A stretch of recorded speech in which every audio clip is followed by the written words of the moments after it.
ಅದು ಇವತ್ತು ನಿಜ ಆಯಿತು. ಇಲ್ಲಿ ಯಾರೋ ಮಾತಾಡಿದ್ರು, ಸುಮ್ಮನೆ ಆ್ಯಕ್ಟಿಂಗ್ ಮಾಡೋದು ಒಂದಮ್ಮ, ಈಗ ಈ ಗೆಟಪ್ಪಲ್ಲಿ ಮಾಡ್ತಿಲ್ಲಪ್ಪ ತುಂಬ ಮಾತಾಡತ್ತೆ ನೋಡ್ಕೋ ಒಂದು ದಿವಸ, ಅದಕ್ಕೊಂದು ಗಟ್ಸ್ ಬೇಕು, ಒಂದು ಚಾಲೆಂಜ್ ಬೇಕು ಅಂತ ನಾನು ಹೇಳಿದ್ದೆ ಸೆಟ್ಟಲ್ಲಿ. ಅದು ಇವತ್ತು ಆಲ್ರೆಡಿ ಶುರುವಾಯಿತು ಅದೆಲ್ಲನೂ. ನಾನು ಅವ್ರು ಮಾತಾಡಿದಾಗೆಲ್ಲ ಖುಷಿ ಅನ್ನಿಸ್ತು, ಕರೆಕ್ಟಾಗಿ ಮಾತಾಡಿದ್ದೀನಿ ನಾನು ಅಂತ. ಯಾಕಂದರೆ ಅಂದರೆ ಏನಿಲ್ಲ, ಹೆಣ್ಮಕ್ಳು ಅಂದರೆ ತುಂಬ ತುಂಬ ಚೆನ್ನಾಗಿ ಕಾಣಿಸ್ಕೋಬೇಕು ಅಂತಲೇ ಯಾವಾಗಲೂ ಇದ್ದಾಗ, ಇಲ್ಲ ನಾನು ಆ ಪಾತ್ರ ತಕ್ಕನ ಕಾಣಿಸ್ಕೊತೀನಿ ಅನ್ನೋದೇ ದೊಡ್ಡತನ.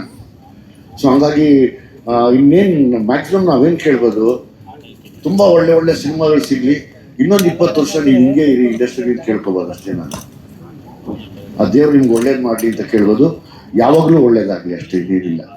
ತುಂಬ ಚಾಲೆಂಜಿಂಗ್ ಕ್ಯಾರೆಕ್ಟರ್ಸ್ ಮಾಡಿ ಒಳ್ಳೇದಾಗಲಿ ನಿಮಗೆ. ನಾನು ಯಾವಾಗಲೂ ಅರಸ್ತೀನಿ ನಿಮಗೆ.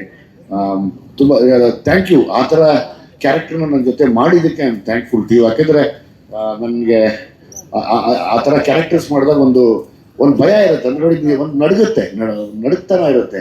ಪಾಪ ಡೈರೆಕ್ಟ್ರು ಅವರು ಆ ಮುದ್ದ ಕನಸು ಕಟ್ಕೊಂಡು ಬಂದಿದ್ದಾರೆ, ಅದನ್ನು ಎಳಿಬೇಕಾದ್ರೆ ನಾನೊಂದು ಚಕ್ರ ಆಗಬೇಕು, ಹೀರೋಯಿನ್ ಒಂದು ಚಕ್ರ ಆಗಬೇಕು, ಎಲ್ಲ ಅಲಂಕಾರ ಮಾಡಿಕೊಡ್ತಾರೆ. ಅದು ಇಟ್ಸ್ ವೆರಿ ಭಯದ ಕೆಲಸ.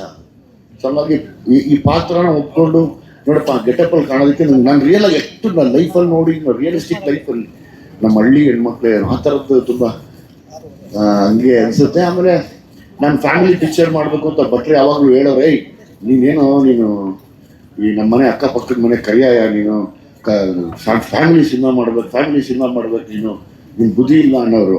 ಕತೆ ಬಂದಿತ್ತು, ಬಟ್ ನನಗೆ ಮನಸ್ಸು ಆಗ್ತಾ ಇರಲಿಲ್ಲ. ನನಗೊಂದು ಆಸೆ ಇತ್ತು, ನಾವು ಬಂದಿದ್ದಂಥ ಆ ಬಡತನ, ಆ ರೈತರ ಮನೆಯಲ್ಲಿ ಒಬ್ಬ ಹೋರಾಟ ಮಾಡಿರುವಂಥ ಅವನ ಕತೆ ಮಾಡೋದೇ ತುಂಬ ವಿಶೇಷ ಅನ್ನಿಸ್ತು. ಸೊ ಹಂಗಾಗಿ ನಾನು ಜಡೇಶ್ ಅವ್ರ ಕತೆ ಒಪ್ಕೊಂಡು ರೈತರ ಮನೇಲಿ ನಾನೊಬ್ಬ ಪ್ರತಿನಿಧಿಯಾಗಿ ಈ ಸಿನಿಮಾನ ನಾನು ಕೂಡ ಪರ್ಫಾರ್ಮ್ ಮಾಡಿದ್ದೀನಿ, ಒನ್ ಆಫ್ ದ ಆ್ಯಕ್ಟರ್ ಆಗಿ. ಸೊ ಹಂಗಾಗಿ ನಾನು ಯಾವತ್ತು ಜೈ ಜವಾನ್ ಜೈ ಕಿಸಾನ್ ಅಂತ ನಿಂತ್ಕೊಳ್ಳೋನು. ಸೊ